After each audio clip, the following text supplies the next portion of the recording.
What's going on, spectators of myth and true believers?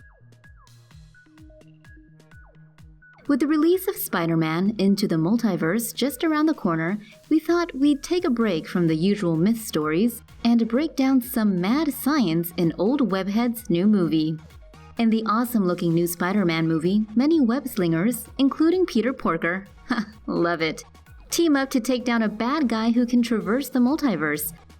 But what the Toby Garfield is that? That's just hypothetical science. Hypothetical science used in comic books and the legends of old.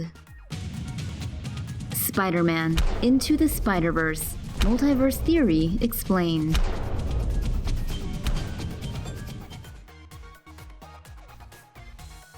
The universe we know is not alone. Nay, there are multiple different and alternate universes out there, each perhaps with another version of yourself on a completely different path from the one you walk.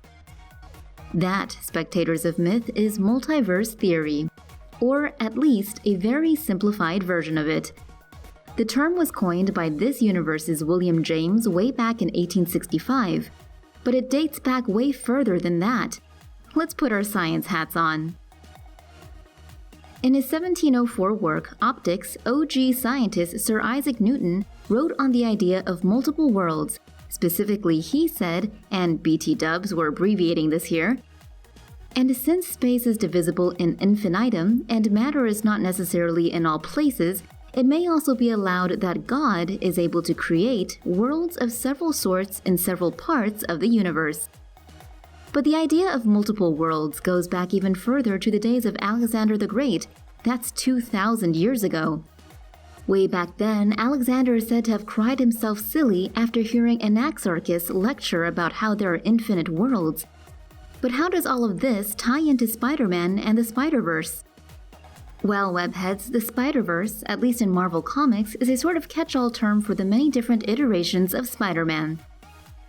The Spider-Verse storyline brings all these different Spider-Men from Marvel's massive multiverse.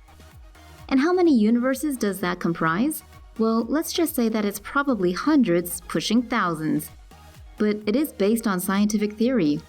For example, according to one branch of the multiverse theory, you, yes you, could have other versions of yourself in other universes. These other places are also called parallel universes, alternate realities, and even interpenetrating dimensions. But there's another name for the multiverse, and that is the omniverse. In layman's terms, it's the assemblage of all the universes. In comic book terms, it's where all reality resides. DC has one, Marvel has one. But does a real multiverse exist? In short, nobody knows. Scientists are divided over the topic, with some straight up refusing to consider the matter as legitimate scientific inquiry. Others are more open to the idea. The idea of a multiverse spans religion, philosophy, psychology, and so much more. So do you believe in the multiverse?